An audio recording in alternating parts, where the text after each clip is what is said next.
నమస్తే అండి. Welcome to Prashanti cooking and health అండి. నేను ప్రశాంతిని. ఈరోజు వీడియోలో పెళ్ళిళ్ళల్లో ఫంక్షన్లలో తయారు చేసే గోబీ 65 చూపిస్తానండి. కరకరలాడుతూ భలే రుచిగా ఉందండి. పప్పులోకి, సాంబార్లోకి, అలాగే రసంలోకి ఇది నంచుకొని తింటుంటే ఎంత రుచిగా ఉందో.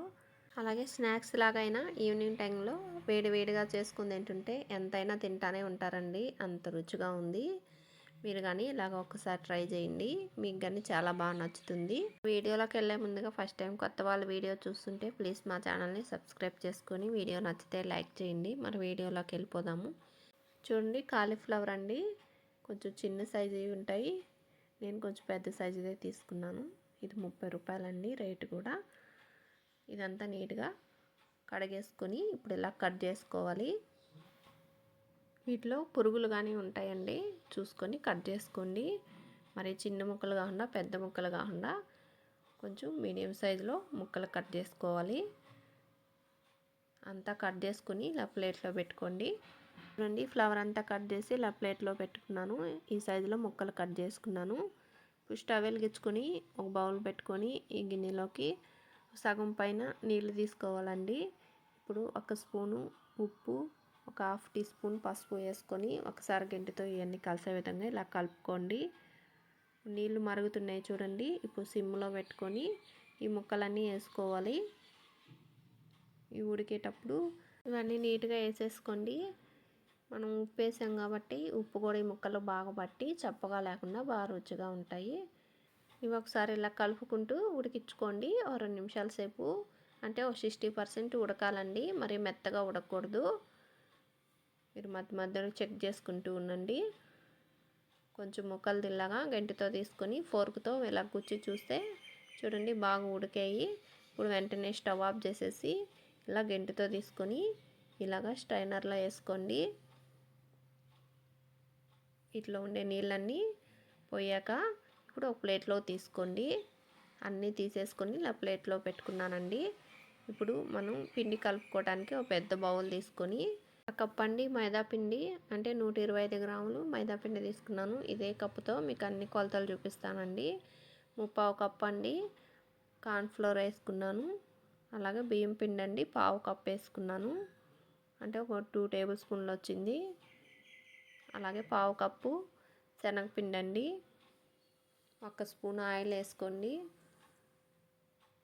ఈ ఆయిల్ పిండికి బాగా పట్టించండి. ఒకసారి అన్నీ బాగా కలిసే విధంగా ఇలా కలిపేసుకోవాలి. ఇలా కలిపేసుకొని ఇప్పుడు 1 స్పూన్ నిండా కారం వేస్తున్నాను. మీరు ఎక్కువ స్పైసీ ఇష్టపడే వాళ్ళైతే ఇంకొక 1/2 టీ స్పూన్ వేసుకోవచ్చండి. ఇప్పుడు 1 స్పూను ధనియాల పొడి, రుచికి తగినంత సాల్టు, 1/2 స్పూను మిరియాల పొడి, ఒక 1/2 teaspoon garam masala powder అండి,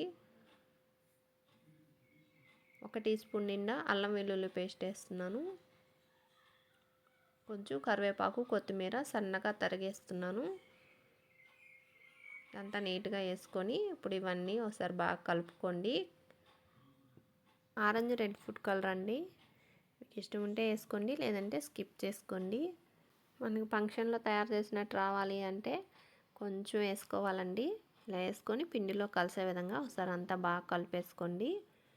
ఇప్పుడు నీళ్ళు తీసుకొని కొంచెం కొంచెం నీళ్ళు పోసుకుంటూ మనం బజ్జీ పిండి ఎలా కలుపుకుంటామో అలా కలుపుకోవాలండి. పిండిని ఒకేసారి ఎక్కువ వేయకుండా ఇలా కొంచెం కొంచెం వేసుకొని ఇలా అంతా ఉండలు ఎక్కడా లేకుండా బాగా కలిసే విధంగా కలిపేసుకోండి. కొంచెం మీరు పిండి టేస్ట్ చూడండి, సాల్ట్ కానీ కారం కానీ సరిపోలేదు అనుకుంటే ఇంకొంచెం వేసుకొని సర్వ్ చేసుకోండి. నేను వేసినవన్నీ సరిగ్గా సరిపోయాయండి. ఇప్పుడు కాలీఫ్లవర్ ముక్కలన్నీ వేసుకోవాలి. ఇలా అన్నీ నీట్గా వేసేసుకొని ఇప్పుడు ఈ పిండి వీటికంతా పట్టే విధంగా బాగా కలిపేసుకోవాలి. ఈ ముక్కల్ని బాగా ఇలాగా కలుపుకోవాలండి. కలిపిన పిండి అంతా ఈ ముక్కలకి బాగా పట్టే విధంగా ఇలా అంతా బాగా కలిపేసుకోవాలి.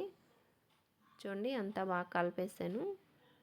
ఇది పక్కన పెట్టుకోండి. ఇప్పుడు స్టవ్ వెలిగించుకొని ఒక కడాయి పెట్టుకొని డీప్ ఫ్రైకి ఆయిల్ వేసుకొని ఆయిల్ బాగా వేడవ్వాలండి.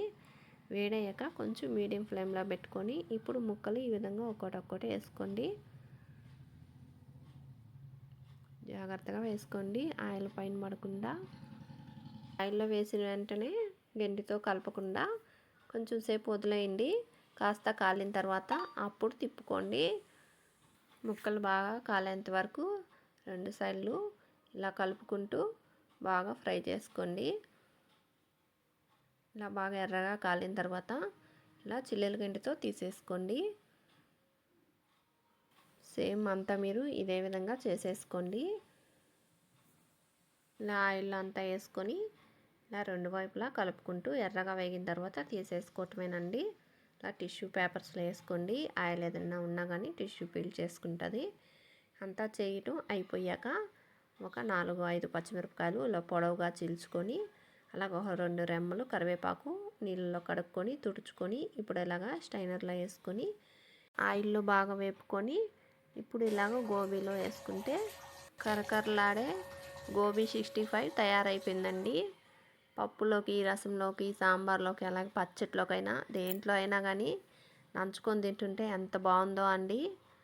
స్నాక్స్ లాగైనా ఈవినింగ్ టైంలో వేడివేడిగా ఇలా చేసుకొని తింటే తినే కొద్దీ తినాలనిపిస్తుందండి. అంత రుచిగా ఉంది. మీరు కానీ ట్రై చేసి మీకు ఎలాగొచ్చిందో నాతో షేర్ చేసుకోండి. ఫస్ట్ టైం కొత్త వాళ్ళ వీడియో చూస్తుంటే మా ఛానల్ని ప్లీజ్ సబ్స్క్రైబ్ చేసుకొని పక్కనే ఉన్న బెల్ బటన్ని క్లిక్ చేస్తే నేను పెట్టిన వీడియోస్ మీరు చూడవచ్చండి. వీడియో నచ్చితే లైక్ చేయండి, షేర్ చేయండి. Thank you for watching.